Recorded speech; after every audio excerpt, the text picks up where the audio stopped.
Major Music.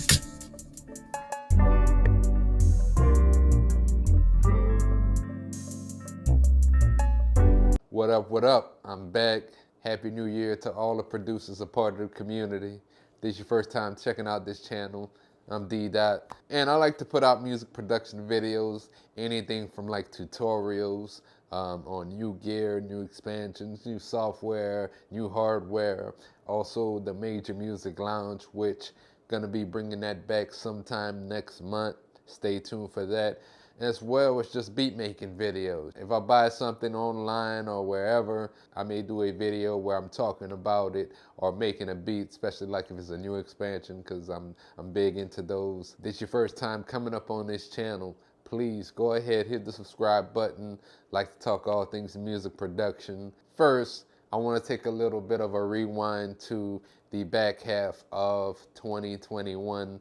So if you haven't seen the video for my recap of 2021, that actually covered kind of the first 6 months of 2021. I won't do as extensive of a video as I did the first time around. I do want to talk about some of the things that took place from July of last year to December. So when July 2021 came around, that's when I actually started to record my latest album, The Mixer, which is still available on Apple Music, Spotify, or wherever you get your music from. But I started recording that, which kind of also led me into starting the Major Music Lounge Season 2. Now, when Season 2 started, had a lot of guests. Dave Mel hit us up all the way from Japan. So overall, how did you get into production? Like, did you start producing once you got to Japan, or were you kind of in it when you were in the States? I think, man, as a kid growing up in where I grew up, and I think, we started coming up with the idea that, yeah, maybe we should rap too, that'd be cool if we rapped. And that was, 8th, 9th grade, which is, many, many moons ago. But back in those days, it was like nobody had equipment. You know what I'm saying? I mean, to buy an MPC back in those days, that was like $3,000. So, that was completely out of the question. And a couple of the cats that I ran with, they would go to the studio like like once every 3-4 months. So, I mean, access to the possibility or the equipment to the facility to make a beat, it just wasn't there. Yeah. So we were just like driving around, as kids do, getting high, freestyling, going out to the CD store, and it wasn't even CDs then, it was tapes, buying up all the singles that had instrumentals on them. Yeah. So that's kind of how I got started in hip hop or music. And I think, when I first came to Japan in man, I can't remember, 96, I believe it was. Okay. I still got it here. It's right over there. I got an MS1 Roland MS1 sampler. And then it was like, all right, it's now available, it's whatever it was, $200-$300 to buy a sampler. Now I can actually make beats by myself. So it was great, man, to start with that, because the limitations that you got. Well, I don't think it was like probably 10 seconds of sampling time, and there's basically no sequencer. So I think I was actually kind of playing that almost like an instrument, you know what I mean?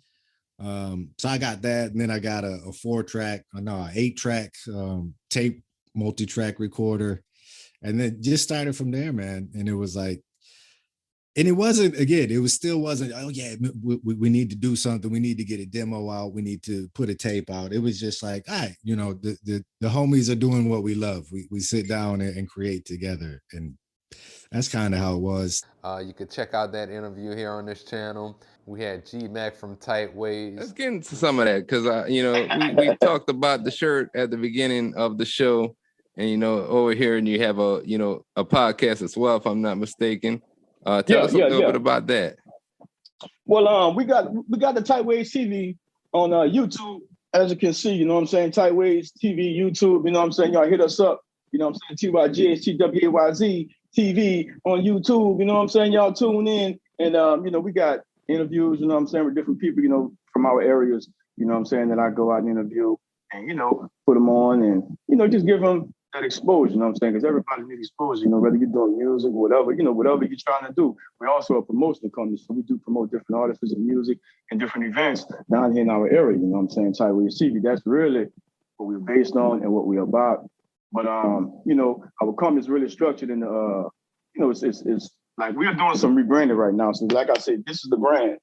But we do, you know, podcasts. We also got, you know, unboxings.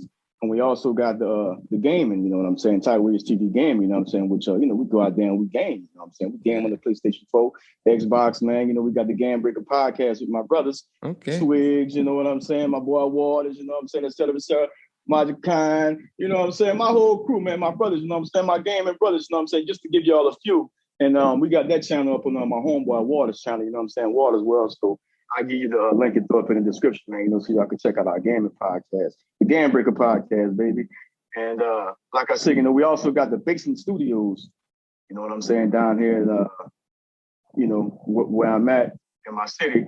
And that's the headquarters, you know what I'm saying, Basement Studios. Shout out to my homeboy, Full Grown, Big Curb, Cash Flow, and my dog Fat Daddy, man, my brothers, man, you know what I'm saying, Basement Studios. I chill in the booth, man, and we putting it down, man, in the studio, you know what I'm saying? We also got interviews in there too, you know what I'm saying? So like I said, interviews and everything is on our channel, so y'all can get a chance to check us out, and we're gonna be giving y'all a little taste of what we got going on in the studio too. You know what I'm saying? Basement Studio. So we got a lot going on, man, you know what I'm saying? And plus I do, you know, video and photography also. So okay. You know, we all a one-stop shop, man. So we give it to you raw and uncut, baby. One-stop shop. Uncut. We have Full Grown from New Iberia, Louisiana. So Full Grown, man, you know, I've been following a lot of your work from like the Cannabis Club way back and a lot of your solo work as well. Just tell us a little bit about how did you get started as far as, you know, with production and being an artist? As far as production, I said, since I was young, I always been a music head, into music. Played in the band when I was in middle school, and from there I started working on production like in the year 99. First board, but I still have my beats on cassette tapes. Wow. Recorded it. I would say like it's something just to, you know, motivate and just see where I come from to where I'm at now. And then as being an artist, well, I first got a taste of it too in like 2000, where I did a feature on one song. And then we had Antonio also. Most people know Antonio from the video we did a couple of years ago called Free Thoughts. Let's get into that. So, you know, when we made Free Thoughts, I tell you, you know, from my perspective first, and then you could kind of go into, you know, how you came about it. But, you know, I was just sitting here, man, and that day, I think it was back-to-back days, in fact, Elton Sterling and then Philando Castile got killed. And I'm just sitting in here, man. Well, actually, I was living in a different place at the time, but I'm just sitting in the lab. And, you know, I was mad as hell. And I was just making some beats, and it just all came out, man. Like, I had to write that verse. I wrote that. I made the beat, and I wrote the verse and recorded it in the same day. And I think like right after that, I reached out to you, and within probably 48 to 72 hours, you had recorded the verse and sent it back. And I want to say that was in July of 2017. And we pretty much for a couple of months talked about shooting a video for it. And I came down around October and we knocked out that video. But I felt at that time it was something that was needed. You know, like we've been on this whole recording about current events thing way before last year. And a lot of other cats, you know, they just started recording about this type of stuff. The wave, So, I'm glad he did. You know what I'm saying? A lot of people jump on the wave, but do it for a good cause, man. Don't do it for, you know what I'm saying? We've been on it. You know what I'm saying? And no disrespect, you know, we're just saying, you know, just like people came before us, you know, but we wasn't doing it for clout. We was really letting our voice be heard, man, you know?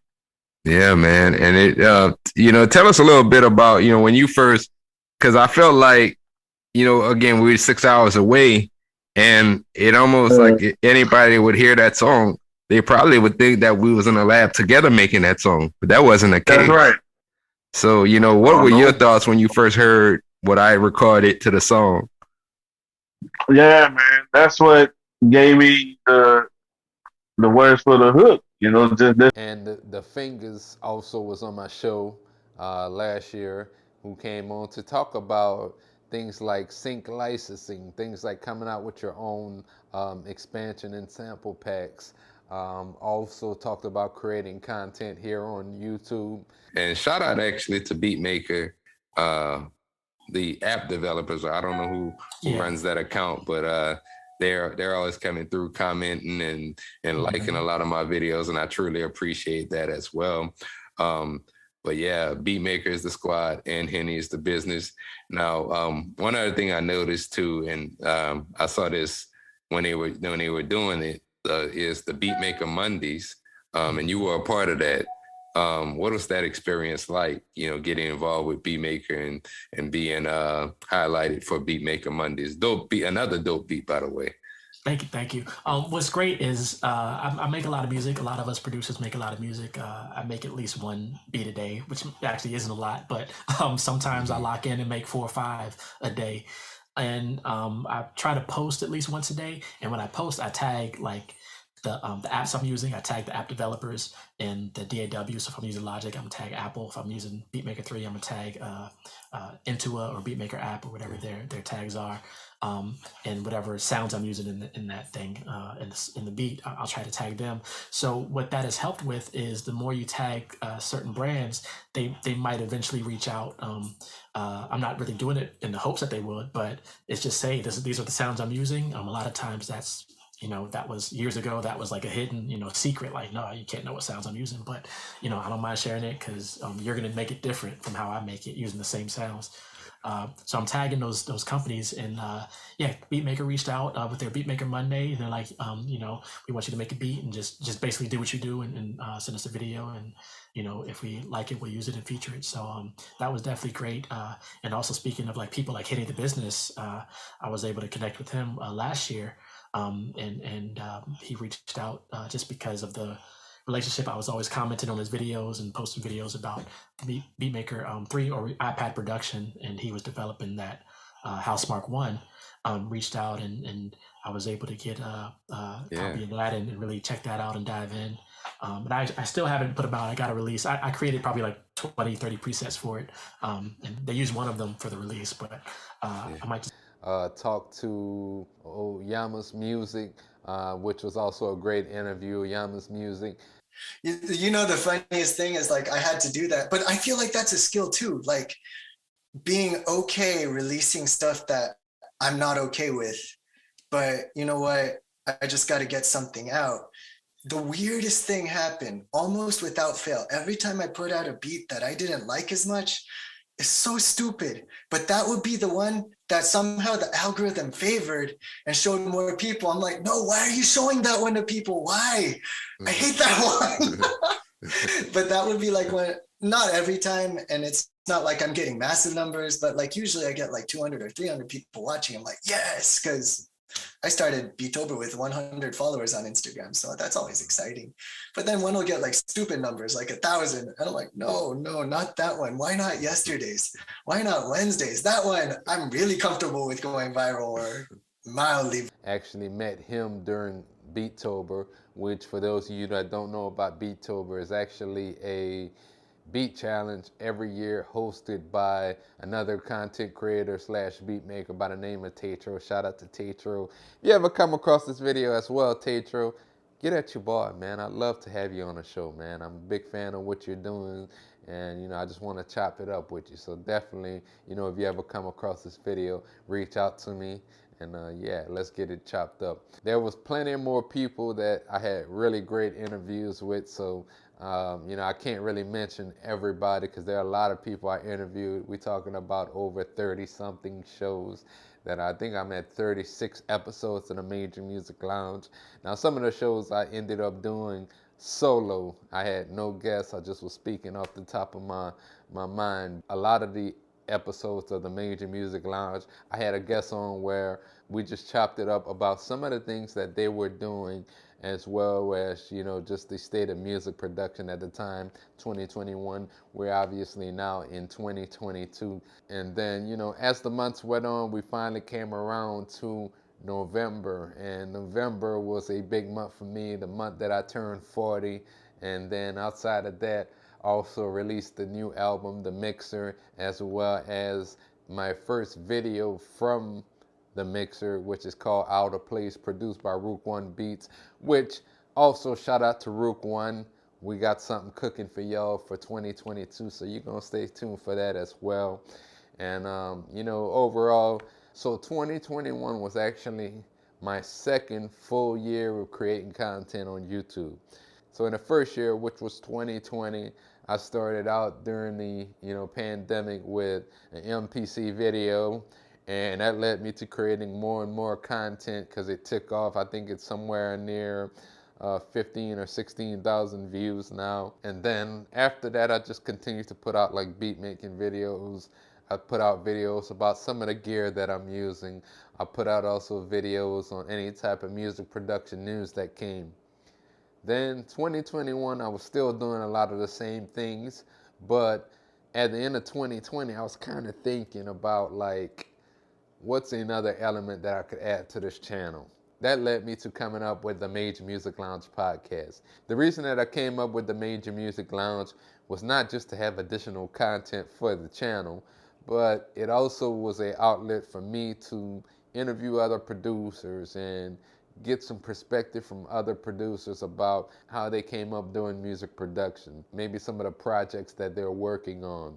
Also, just talking to other producers who like create content and talk about, balancing being a music creator overall with creating content for music producers, because a lot of people want to get into this stuff, but they don't necessarily know how to get started. So, and then it was also a platform that I wanted to make because, for a lot of producers, including myself, that aren't necessarily like big names or don't have the biggest platform to speak on, I wanted to create the Major Music Lounge for people like us, for us to have an outlet to talk about music production. Because realistically, we're up here in each other's comments talking about production. Some of us may know each other personally, whether you're picking up the phone during a FaceTime or you're in the same city together. And it's things that you already are talking about. With the Major Music Lounge, my whole goal was to bring the music producer community, or at least get some of us together to be able to discuss what we are doing in this music production space and, talk about gear that we're already using. Because again, a lot of us are already having these conversations. And, for all the support and for all the listenership and viewership that I've gotten from this after 1 year, I want to say thank you to everybody that's been a big part of that. Because without you, wouldn't even be thinking about doing a season 3. And as far as season 3 goes of the Major Music Lounge, that's going to be coming at some point in February.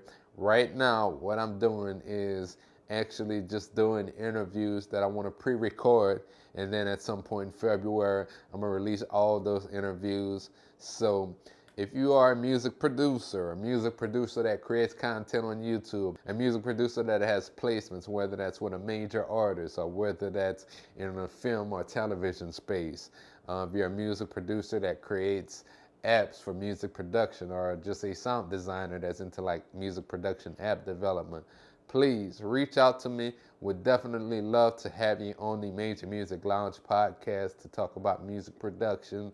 You could actually send me a DM on Instagram, and my Instagram handle is going to be at d._majormusic. Let me know you're interested in getting on the show. And if you're not following me on Instagram, you want to get in contact with me, best way to do so would be hit me up through email, majormusicent@gmail.com. Let me know you're interested in getting on the show, and I'll get you booked as soon as possible. But yeah, I'm definitely even artists. If you're an artist out there, you're serious about what you're doing, You know, you're releasing projects, you got a nice following. I definitely want to hear from y'all as well, because y'all are a big part of what we do as producers. I think it's kind of a hand-in-hand relationship as far as artists and producers that work together to give you really good music. So, as far as the rest of my plans for 2022, in 2022, you know, same routine. Going to continue to work on new music.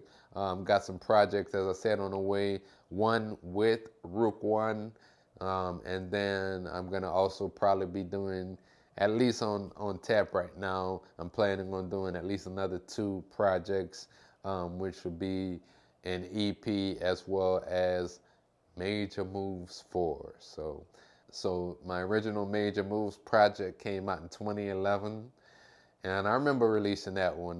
My computer had broke, and I only had half the album recorded.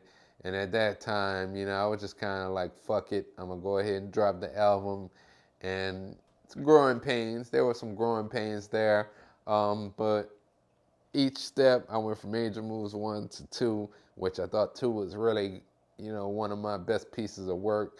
That came out in 2013, and then Major Moves 3 came out in 2017, and here we are, 2022, Major Moves 4, which is going to be probably my birthday release for this year, so that's going to be in November.